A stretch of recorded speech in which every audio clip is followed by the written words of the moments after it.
One of everything, please. I love these little sharpened cards. Whip it good. Dum, dum, dum, dum, dum. Christopher here with another sweet treat. This is a new delicious way to enjoy honey. This method especially works great when you have crystallized honey. Ooh, a local honey, 2 pounds in a big old can.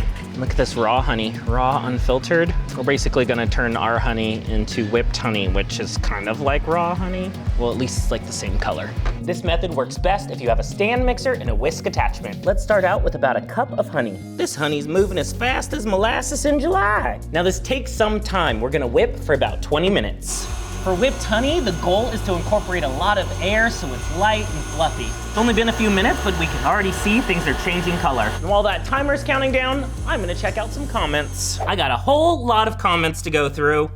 So let's just take it one by one. Meal prep chicken and rice. So I did an old video about easy, simple chicken and rice meals. And I did a more recent video. Somebody commented, yo, can I do this in a rice cooker? Yes, you can do a simple, complete meal, vegetables, proteins, whatever you want, with the rice in the rice cooker. It's basically a mini crock pot. So experiment a little bit. If you're ever hung up on like ratios and proportions and how long and what to put in there, just look up some recipes and then tweak them and tailor them to your taste. PSA that you can use a rice cooker to cook dry beans and even bake banana bread and cake.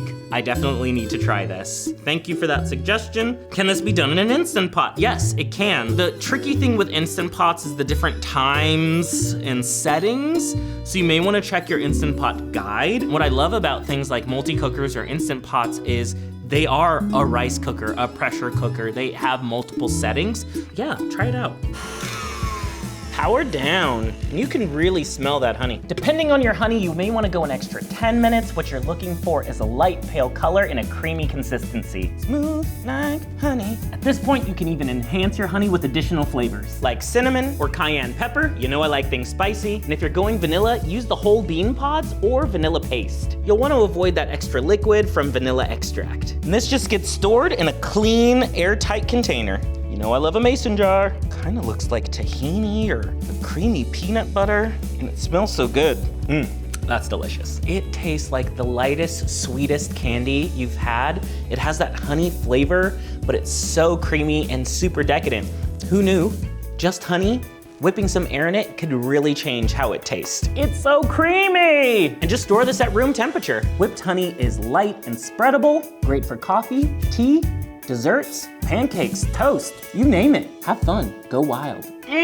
Makes me wanna shimmy my shoulders. Winnie the Pooh would be proud. We're doing some kitchen DIYs, of course, so I have to go to the grocery store. It's super quiet right now. I love the grocery store at this time. Oh, Shin Ramen Green, I've never had you. You're always coming out with a new Shin Ramen. Now my technique is to do the weave. You just weave up and down the aisles and grab everything you need. This looks good. What are you? Ooh, habanero hot sauce. Oh, Ray Choi, yeah, hi. He's got his own barbecue sauce. Just want some almonds. You know, we do our best to respect everybody and just vlog ourselves and not other people, but I feel like there needs to be like a creator credential. I was saying like an orange safety vest, so you're like, oh, stay away from this person.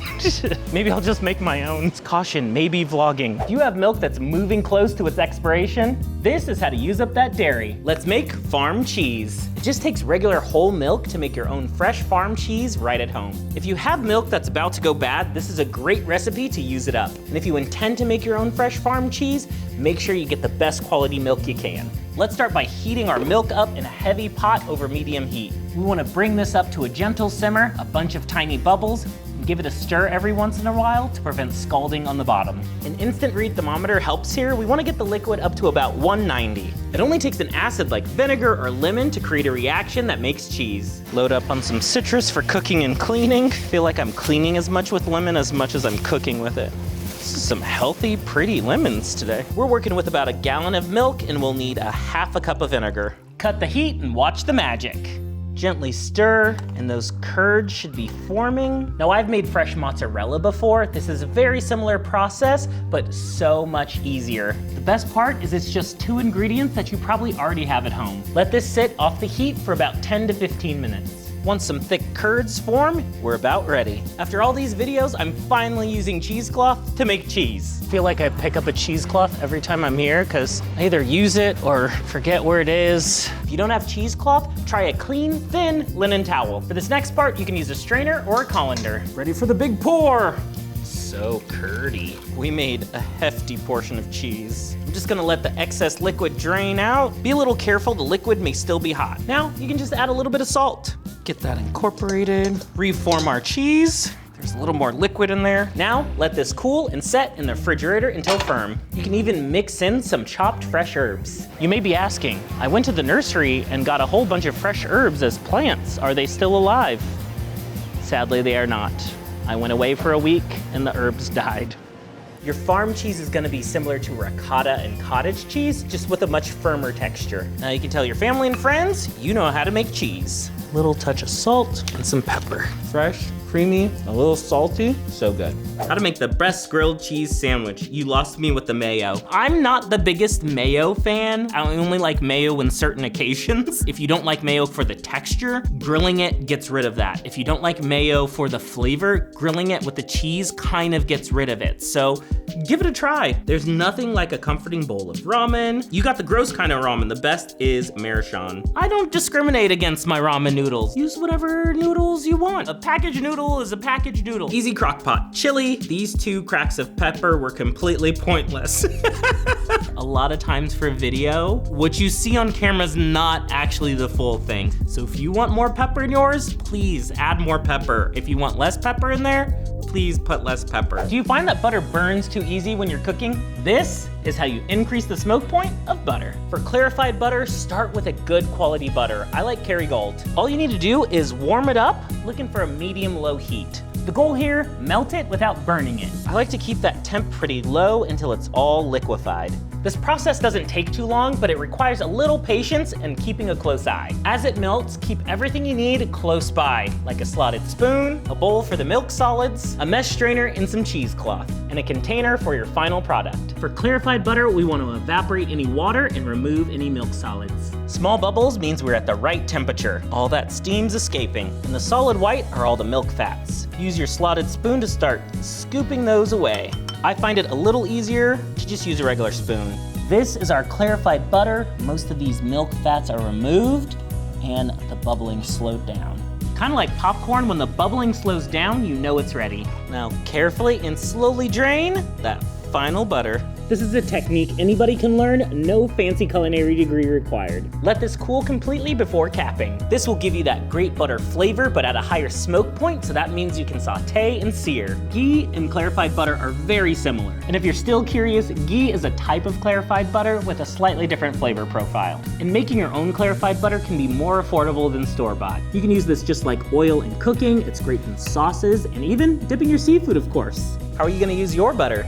I wanted to make a stop at one of my favorite bakeries. The only issue is they're about to close, so I hope they're not sold out of what I want. That's the thing with bakeries, is you kind of have to show up early to get the good stuff to make sure they're full of inventory, but we'll see what they have available. I forgot they have coffees in here. I'm definitely gonna get a coffee. Do you have the regular loaves? Any regular loaves? Just this? Sea ice. They sold out. A sourdough challah?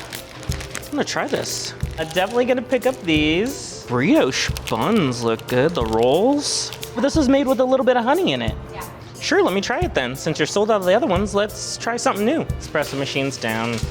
Oh well, wasn't meant to be. But at least I got some bread before you guys closed. Do you want an easy upgrade for your butter? This is how to make it yourself. Just mixing up some heavy cream. Locked and loaded, ready to run. You can churn your own butter right in a stand mixer. This also works with a blender, food processor, or shake it up in a mason jar. At this point, it's basically whipped cream. We need to go beyond. If you're making a big batch, put a cover on it. Prevent those splatters. How exciting. If you've never made homemade butter, this is quite the journey. We're getting wet, we're getting wet. We're basically there. The butter has separated from the buttermilk. I'm gonna let this go a second longer. Definitely use the cover. This gets messy. This is amazing. How cool. This really is so simple. One ingredient and a little bit of time. Almost done. I'm just gonna strain this through some cheesecloth. Butter and buttermilk. You can save this for your other recipes. My own butter. I feel so proud, so accomplished. At this point, you can salt it, season it, however you like. My gosh, this is so cool. With homemade, you'll get a fresh, more robust flavor. It's freaking butter, y'all. It's real butter. This is insane. Wait till I introduce you to mashed potatoes. Better butter deserves better bread. It's soft, creamy, fresh. Look at this butter. I prefer to add a little salt to the butter as I use it. I can't believe it's butter. Ooh, that's so rich. Okay, just by the spoonful. Why not? I made butter. I said they added some photos. These weren't here last time. This is my friend John. He owns the bakery. I met him years and years ago. Had his bread once and I come back all the time. I didn't know you were here. Welcome in. I was just gonna take a minute and try the cookie. I've never had your cookie before. Now, is there sourdough in the cookie? It's just the one thing that we make that's not sourdough. Sourdough. There is a couple secrets to a cookie though. And it's similar to sourdough, it's time. So if you mix a cookie batter together and just immediately bake it, some of the ingredients like egg don't break down fully. You end up with a tougher cookie. So if you let the dough sit in the fridge overnight, the batter rather, you get a better cookie. So this is overnight cookie dough. Overnight cookie dough. Overnight cookie dough. That's how it's related. Let those ingredients marry and it's a delicious cookie. So if that's the secret, I'm gonna start doing that. This is delicious. Thanks, John. John said hello. How cool. You know why the grocery store has so many types of salt? This is a simple 101 course. Did you know this stuff used to be a form of currency? No need to get salty over why there's so many types of salt. Kosher salt is the simplest go-to. It's the one salt to rule them all. Normal table salt is finer and it can dissolve quicker. This is also my go-to for many baked goods for a more even distribution. Coarse sea salt's great for meats, especially before they meet the heat of a hot grill. Himalayan pink salt has additional minerals and it's gonna be great as a finishing salt. This also makes a great lamp. Regular salt is a little saltier than kosher salt, so you may need to season a little more with this stuff. And of course, the rule is add a little at a time and taste as you go. Do you wonder why chefs season from so high up, like Salt Bae style? It's for even distribution of the salt over your food. When you season low, you tend to get pockets that have more salt than others. Bam, bam. We want evenly seasoned, tasty food. If you're preparing protein, season all sides. When it comes to soups, sauces, and sautés, season a little in the beginning,